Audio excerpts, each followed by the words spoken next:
Good evening. I'm going to aim this a little bit more at me. Okay. Good evening. My name is Jill Dahlberg, and I'm the Interim Director of History Nebraska.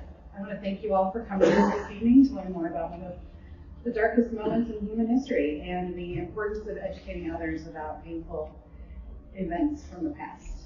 When we first started talking about bringing these exhibits to the Nebraska History Museum, I was really appreciative of the opportunity to have them on display here, to share them.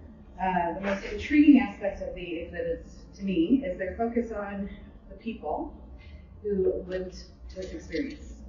It's important to know and understand the atrocities that happened to the Jewish people so that society can avoid repeating them in the future. But these exhibits also highlight the stories of those who survived or escaped, who made lives for themselves after these experiences, and who contributed to the world after the war. It's important to remember the darkest parts of our history, to learn from them and to understand the importance of doing better as a society. But it is equally important to learn lessons of those who escaped, those who survived trauma and loss, and made beautiful lives for themselves here in Nebraska. This is what tonight is about. So we are happy to bring our special guests who will share more about the stories of escape and about survival in these exhibits and give us insight into the creation of the exhibits themselves. So we are going to start with Scott Littky. Scott is the Executive Director of the Institute for Holocaust Education in Omaha, which provides educational resources, workshops, survivor testimony, and integrated arts programs to students, educators, and the public. Will you help me welcome him?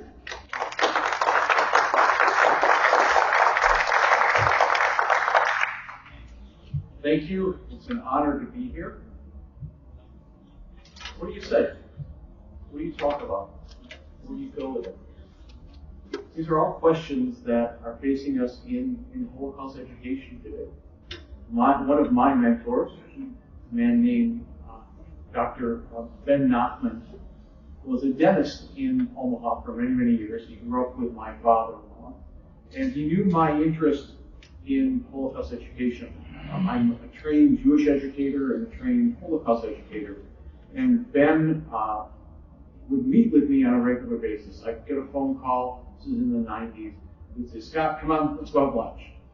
And that meant he had something to tell me about his research and his philosophy in Holocaust education. What I didn't realize at the time, I was just very, very impressed with Ben, and actually when I started going back and doing more work, I would always send him an email because I wanted him to know, but in many ways I wanted his approval. Not that I wouldn't get it, but just it really meant something for me to hear that he thought it was great the work that I wanted to do. Ben would say, it's not about all the facts. We know that, yes, you need to know them, but it's the stories. And what he was really talking about, and I didn't realize it then, but I really realize it now, is it's the personal narrative. And in my furthering of my education, my work in Holocaust studies, I really realized it is the personal narrative. And that's really, in many ways, what these exhibits are about. Now, as the Institute for Holocaust Education, the opening in my introduction, that's part of our mission statement. But what we're also trying to do is to teach empathy, understanding, and to teach people to be upstanders and not bystanders. These are really lessons of life, and they're really what I idealistically feel is our mission. It is what we want to accomplish. And when you meet survivors, and so you know there are 8 survivors left in Nebraska right now, in our population. One of them lives in Texas now because of her health. In the portraits that David will speak about, only 3 of those people had portraits taken, and 3 of them, 3 of the 8 are still with us. They don't want you to feel sorry for them. They don't want you to, they want you to learn from their experience. They want you to make this world a better place. And when you meet survivors, or when you work with survivors, if you ever have that opportunity, I read something yesterday that there are about 245,000 direct survivors now. currently. In Nebraska, just so you know, we're the 8th. The oldest is going to be 100 in September. The youngest is 85. The youngest was a hidden child. Very, very interesting story. The eldest won't talk about. We have her testimony. She doesn't like to publicly talk about her story. But they want you again to learn. And when you meet a survivor, when you have the opportunity, one thing they would tell you is how many children they have. And they'll smile. Then they would tell you how many grandchildren. And that was their way, in my opinion, of telling the world that Hitler didn't succeed. The Nazis did not succeed. We are still alive. We will still be alive. And with that, to do something, to make a difference. What I always say when I work with kids, I'm extremely idealistic. I believe if I can get one person to listen to me and internalize it and think about making a difference, I've done my job. There's a Jewish value called tikkun olam. Basically means repairing the world. And that's what I feel my goal and what I want to have happen through Holocaust education. We now have mandated Holocaust education in Nebraska. It's a very, very general mandate. What happens with that is going to be determined, meaning how we're going to move forward with it. The curriculum are there. We work with a number of different organizations that we're very, very proud to have relationships with, providing resources and programs. We're going to be doing a very Teachers in Service in June. There's 5 different groups that are presenting, History Nebraska being one of them, with the resources that we can provide to schools to enrich Holocaust curriculum. And I think that's where it's at. That's where we'll make a difference. In the last month, I'm very proud that the Institute for Holocaust Education has reached 11,000 people. We had our week of understanding where we use we're basically using second generation and third generation speakers now. In the Omaha and surrounding areas, going into schools, we brought in 4 second generation speakers and actually 1 third generation, all but 1 having a family contact to Nebraska.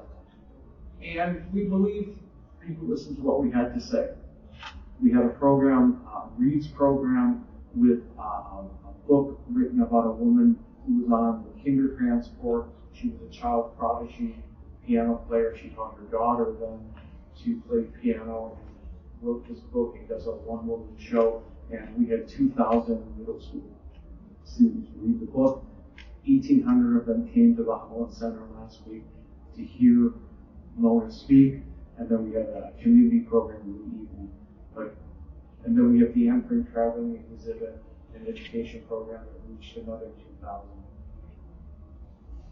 If I'm being idealistic, did I reach 1? I think we reached a lot. Did we reach 11,000 to make a difference? Maybe.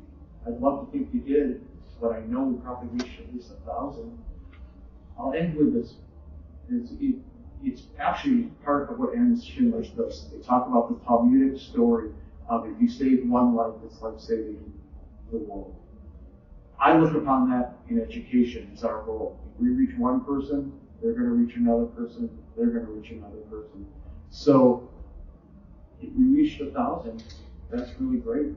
If we reached 100, that's really great too. They're going to make a difference. We live in very challenging times. It just makes our work more important, but we're not giving up. And it's not depressing the work we're doing. We are living by what the survivors wanted us to do, and that is to make a difference. So I thank you very much for having us here today. I'm so honored to be able to have my colleagues David and Beth, the work that they did to procure and create these exhibits are absolutely amazing. I'm very thankful to History Nebraska that they're here, and very excited that people are going to see them. Thank you.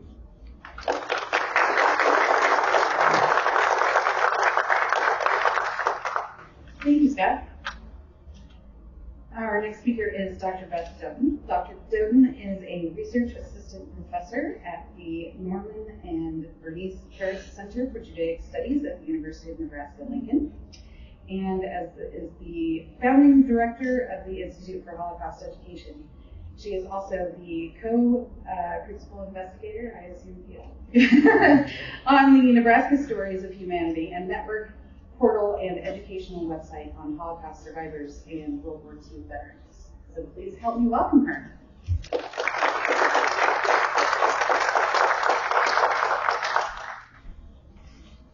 Thank you, Jill, and everybody, the team here. It's been terrific and been really helpful in making sure that all the connections are made to have these exhibits shown here. And I think we're all very, very pleased to know that these exhibits have a space for a number of years. So thank you very, very much. I want to open by saying that literally a few days ago I got off a plane from being in Tajikistan and Uzbekistan, where I only arrived because the photo that you will see upstairs that David took of Naeem Jalalov, I have maintained contact with his family and went to the Spring Nowruz Festival in Tajikistan in his memory. And so it's really an honor to be here a couple of days after that trip. These two exhibits, as has already been mentioned, really have two purposes. They have two different stories completely, but really the bottom line is they're about personal story. The first, and I'll give you a little bit of background about the Ray exhibit. They had an unlikely experience. They were two really born Jews to secular families who ultimately were visiting the world, finding themselves as young people. They found each other. They moved to France after they were married. And while they were in France, World War II broke out. And if you were a German individual in France at the time of Germany occupying France, it was not a good place to be. They had to flee. When you go upstairs, you'll know a little bit more of the story if you don't know the story already. And they were caught a couple of times because of their accents. They were questioned. But the irony is that their art and their creativity may have very well saved their lives. Is it legend? Is it fact? The way the book is put together, we certainly see that it's a little bit of both. And the facts become quite legendary in its own right. Fleeing the World War II at that time historically was incredibly difficult, and many lost their lives. We stand at this place between historical fact, listening to personal testimony, and hearing personal experiences, and we have to really think about what does it mean in our lives 2 generations later. We have to be careful about how we interpret that, and at the same time, we continue to learn from these personal stories. The exhibit that we created was from the illustrations from the original book called The Journey That Saved Curious George. There's a smaller rendition of that now printed in paperback, and it's here in the library, or in the gift shop. But I was really drawn to these illustrations. And so it was just at the beginning of when you could really search for things on the internet, and I reached out to Alan Drummond through something I saw on Google, and it happened to be his home phone number, which I didn't know until I called the number. Yeah, well, I'm not afraid to do those kinds of things. And I had a really great talk with his wife, and I asked about the illustrations in the book, and he just printed copies that were going to be going up at the university where he was at that time. And that's how this exhibit started taking place. I also reached out to Louise Gordon, who's the author of the book, who followed this journey and did all the research to tell the story. We saw that these illustrations could really tell a story, and I also reached out to Southern Mississippi University of Southern Mississippi, where the DeGrumman collection is. That is the collection that holds all of the Ray artifacts. And so through this conglomeration of crazy correspondence, I was able to put some things together, and we ultimately traveled this exhibit through USA, Arts in USA, I can't remember the full name of it. So we traveled for years. This has been going since 2007, something like that. And then COVID shut it down for a while, and we were able to bring things together here with the museum, and we're so glad for that, and hope that the exhibit continues to travel after its time here. Excuse me. Really, what the Curious George exhibit does is teach us that even through creativity and through stress, their journey has a place in our lives. We learn lots of things. Think about Curious George in our own lives, whether it's stories that we read to our children, or as children that we embraced this character. And George was really called Fifi in the beginning. His name was changed when the Rays made it to America. And through our understanding of his stories, divorced of the Holocaust story and the way that the Rays had to flee, George represents naivety. He represents the key to growth and seeing the world with new eyes, fresh eyes, in many different ways, and perhaps understanding truths. And in a very difficult world that we live in today, I think that perhaps that gives a new angle to how we learn about the stories and journeys of survivors of the Holocaust. The second exhibit involves the extraordinary talent of our photographer, David Radler, photographer and artist, really. The 75th anniversary of Kristallnacht was coming up many years ago, and we wanted to do something because it was the end of our survivors' lives. We knew that. And David had done some other portraits. I called and said, hey, what do you think about this? And we'll talk about that, I'm sure, a little bit later. But it was so spontaneous, and I think that has something to do with the way that we interact with the photos that you'll see upstairs. The exhibit captures the souls of the survivors, and they're the people who settled as our neighbors. They are people who own stores, who had businesses, who we don't even know were survivors, and we may have connected with in the community. Each portrait speaks untold experiences that you will feel as you interact with the photos. And each story is a world within its own right. We become lost sort of in the depth and the ability to understand David's work. I have been internally grateful to what you have done, and I know the community has done as well, to have this collection.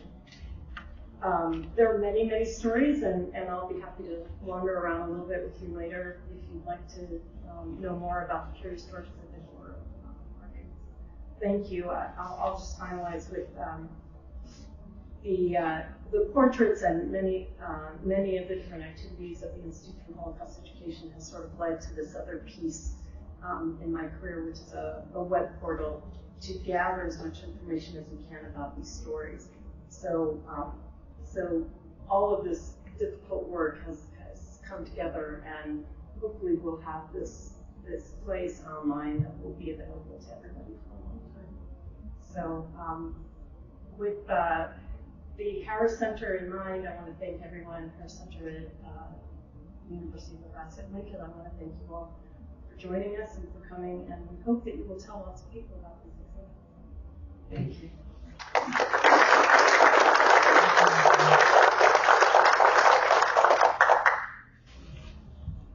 All right, finally, I would like to introduce you to photographer David Radler. He will share his experience behind the camera, developing and creating this exhibit, Portraits of Survival, and his inspiration for projects. At least I hope you will. He likes you to look at the photos rather than listen to him, I think, but we hope he'll share some things with us. Thank you. It's an honor to be here, and I'm glad that you're interested in this and you came out, and I hope it'll be something that you find interesting when you go upstairs and look at the exhibit. I have not seen the final exhibit upstairs finished, so I'm looking forward to it too. And I'll be the shortest because I'm less of a talker, more of a shower. So also when we get upstairs, if anybody has any questions, feel free to come up to me and I'll speak to you in front of the photograph you have a question of or photographs. And to me, I've had a long career in photography. When I was 13 years old, I started. My father had a really cool camera. He was in the Navy, and he had some really interesting photographs.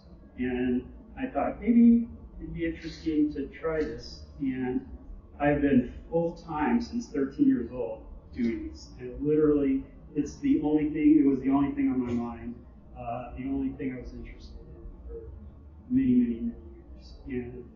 And it was a really great thing to have for me, because rather than talk about something, I could make an image and show it to somebody. And to me, it was really a nice, valuable thing to have, since I'm kind of introvert. And anyway, so I'm going to just look here for a second. So we had a number of people who worked on this project. Beth, it was her idea, and she was the mastermind. And then we had Bob Cohen, who did the interviews, and he did the interviews, correct? Yeah, he was great.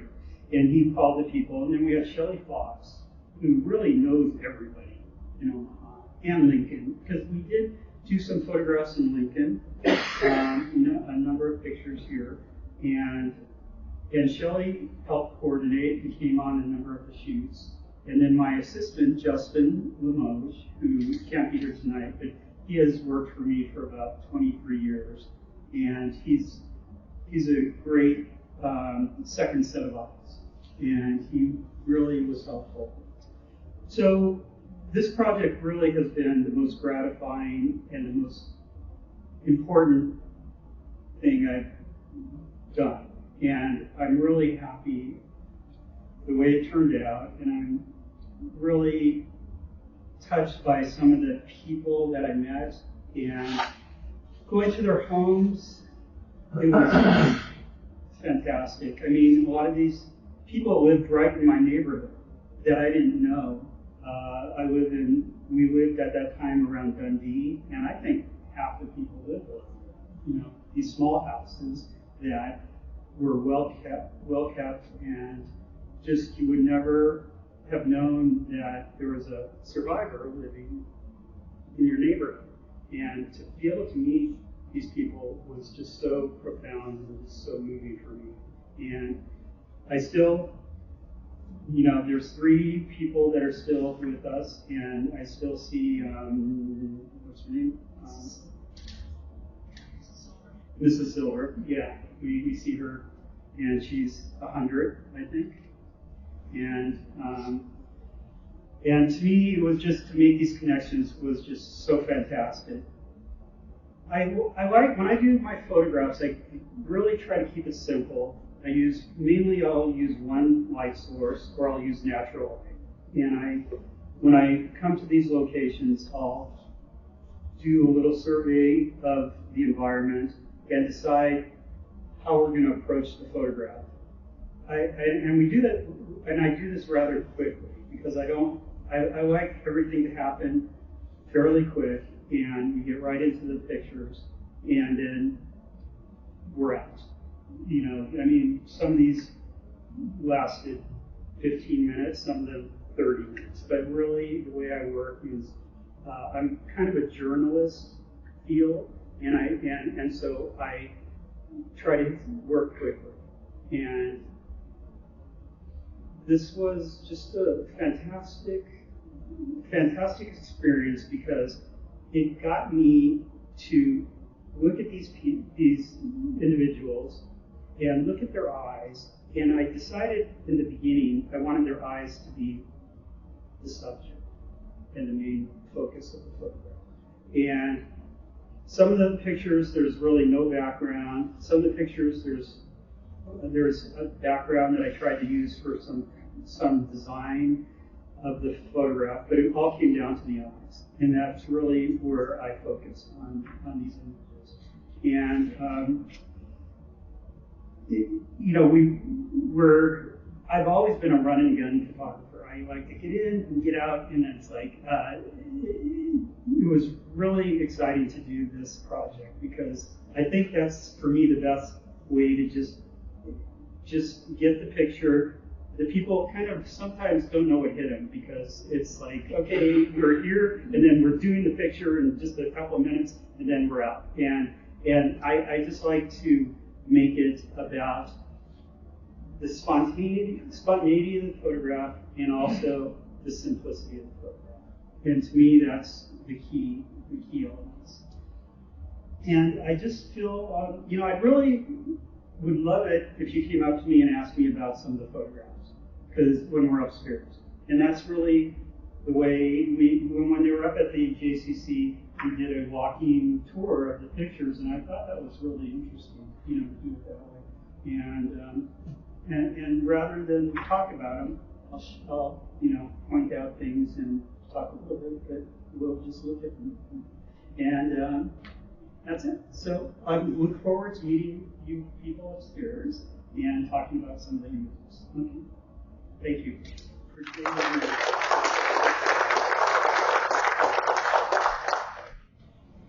Thank you, David.